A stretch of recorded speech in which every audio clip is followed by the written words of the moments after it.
জানাজার নামাজ বলে দোয়া এটা একটু বলেন। আচ্ছা ও উত্তর না না মানে নামাজের দোয়া বলে দোয়া বলে নামাজ পড়ে দোয়া বলে নামাজ পড়া দোয়া নামাজ শেষে জানাজা শেষে দোয়া করলে এটা নাকি বেদাত। আচ্ছা বুঝছি নামাজের শেষে দোয়া করা বেদাত নয়, নামাজের পরে দোয়া করা ইবাদত। কথা কোন ঠিক কিনা? পতলা কথা কস কি লাগে কিতাব বুঝছ ওয়াজ ফটো ফটো যে করস লাগাইবে লাগে নাইছো কত কিন্তু ভালোই আসলাম আমাদের সকাল বেলা আমার বইকা বাপটা হইব একদম বই হইছেন আমার কই ভাল লাগে। আচ্ছা আস্তে জানাজার নামাজের পরে দোয়া করা বেদাত নয়, নামাজের পরে দোয়া জানাজার পরে দোয়া করার নির্দেশ আমার নবী দিয়েছে। কথা কোন ঠিক না বেটি?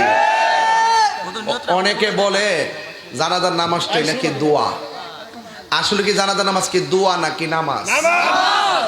জানাজার আসলে নামাজ, আমি দোয়াটা ফরি তৈলে বুঝবেন কইতাম নি নিয়তটা পড়তাম নি নাওয়াইতু আন ওয়া আদিয়া লিল্লাহি তাআলা আরবাআ তাকবীরাতি সলাতিল জানাজাতি নাকি দোয়াইল জানাজাতি? সলাতিল জানাজা মানে কি জানাজার নামাজ, সলাতিল ফাজরে ফজরের নামাজ, সলাতিল জোহরে জোহরের নামাজ, সলাতিল আসরে আসরের নামাজ, সলাতিল মাগরিব মাগরিবের নামাজ, সলাতিল এশা এশার নামাজ, সলাতিল আওয়াবিন আওয়াবিনের নামাজ, সলাতিল ইস্তিসকা ইস্তিসকার নামাজ, সলাতিল তাহাজ্জুদ তাহাজ্জুদের নামাজ, সলাতুল কি জুমআ জুমার নামাজ, সলাতুল লাইলাতুল বরাত লাইলাতুল বরাত লাইলাতুল বরাত লাইলাতুল কদর। এইটাই হলো সলাতিল জানাজা। সব সালাতিল মাগরিব সালাতিল এশা সালাতিল আসর আসরের নামাজ জোহরের নামাজ হালি জানাজার নামাজটা কইলে আগুন ধরে যায়। নিয়ত করে জানাজার নামাজের আবার ফতোয়া দেই দুইবিলে দোয়া। কথা কোন ঠিক না বেটি? তো সুতরাং এটা দোয়া নয়, এটা নামাজ। আচ্ছা এটা আপনার এলাকার উত্তর কোনটা মেম্বার সাহেব? এটা আমার বাড়ির দিকে। আচ্ছা আচ্ছা যদি জানাজার নামাজটা মূলত দোয়া হইতো তাইলে দেখেন তো নামাজটা অনি আমি উত্তর দিকটা ফিরা কমো আল্লাহু আকবার, দক্ষিণ দিকে ফিরা কমো আল্লাহু আকবার, পূব দিকে ফিরা কমো আল্লাহু আকবার। দোয়ার জন্য দিক শর্ত না, যদি দোয়া হইতো যে কেউ দিকটা ফিরে করে নিলাম হইলে। জানাজা নামাজটা মূলত নামাজ, এই জন্য উত্তর দক্ষিণ আর পূর্ব দিক না পশ্চিম দিকে কেবলার দিকে ফিরে নামাজ পড়তে হয়। কথা কোন ঠিক না? বরং এইটা বলতে পারে যে জানাজার নামাজের 4 তাকবীরের ভিতরে দোয়া আছে।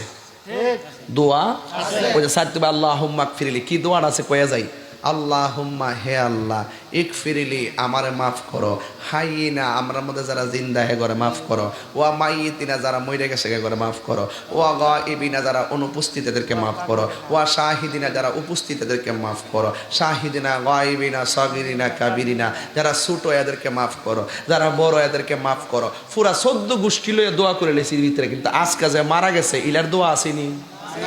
এই জন্য রসুল কইছে ইজা সাল্লাইতুম আলাল মাইয়িতি ফাখলিসু লাহু দোয়া, যখন তোমরা জানাজার নামাজ পড়ে ফেলবা মাইয়িতের জন্য খালেস কইরা দোয়া করবা।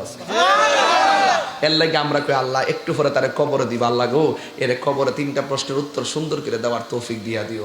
আল্লাহ কইছে উদুউনি আস্তাজিব লাকুম, তোমরা আমারে ডাকো আমি তোমাদের ডাকে সাড়া দিব। আচ্ছা কোন আল্লাহর কাছে সামু আল্লাহ এটা কি কোন গুণ হইব না? দেখেন কই নিয়ে ফালাইছে ইসলামটারে, কত মন গড়াত নিয়ে ফালাইছে। আল্লাহরে ডাক দেওয়া কি গুণ আছে? আল্লাহর কাছে প্রার্থনার যদি কেউ বেদাত তাহলে এই দুনিয়া তার থাকে কি? তা কথা কোন ঠিক না বেঠে?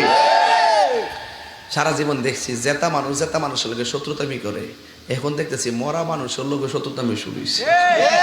এই বেলাটা মরে গেছে গা, একটু পরে কবর আহারে জানাজার নামাজের দেখবেন জানাজার নামাজটা পড়ার পরে মাঠটা ভাঙ্গিয়া জায়গা না। এই জন্য ইমাম সাহেব কাতারটি ভাঙ্গিয়া সবাই হলে দোয়াটা করে, কোন জানা কার দোয়াটা কেমন কবুল হয়। দাফনের পরে দোয়ার কত হাদিসে আছে, কিন্তু দাফনের সময় কিন্তু সব মুসল্লি পাওয়া যায় না, সবাই জাগায়। এর লাগে আমরা সবারে লইয়া শুরুতেই মুক্তাসার একটা দোয়া কইরা দিই। কথা কোন ঠিক কিনা? এই জন্য সুন্নিরা মরে যাওয়ার পরে গোসল করার আগে জানাজার আগেও দোয়া মানে, জানাজার পরেও দোয়া মানে, দাফন করার পরেও দোয়া মানে। আপনারা মানবেন। এখন যদি কেউ যদি না মানে বাইরে আপনার বাপ মরে গেলে আপনি ফুইরেন না, আমার বাপ মরবো আমি দোয়া করবো, আপনি এই এলাকাতে চাকরি বাকরি কইরা ফতোয়াবাজি কইরেন না। কথা কোন ঠিক না?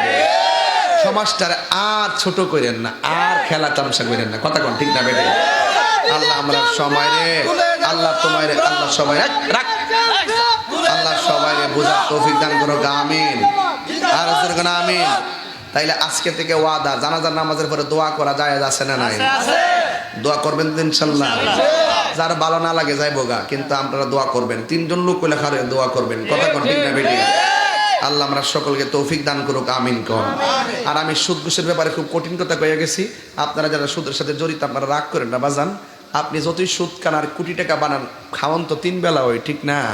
হয়তো আপনি সুদের 8 প্রকার আইটেম দিয়ে খান, আরেক বেলা মাড়ি কাটে হুটকির ভর্তা দিয়ে খান। আপনি মিলাই দিকেন, আপনার শরীর হইলে ফুলটি মুরগার মতন, আর হে বেটাটা হইলে দেশি মুরগার মতন। হালালের মধ্যে শরীরে বরকত আছে না নাই? দেখেন এই বেটা গুষ্টি দিলে আপনি উড়ে যাবেন গা। আর আপনি হারাম খাওয়ার পরে ভিতরে জংকার ধরে গেছে গা। হ্যাঁ, কথা কোন ঠিক না বেটি?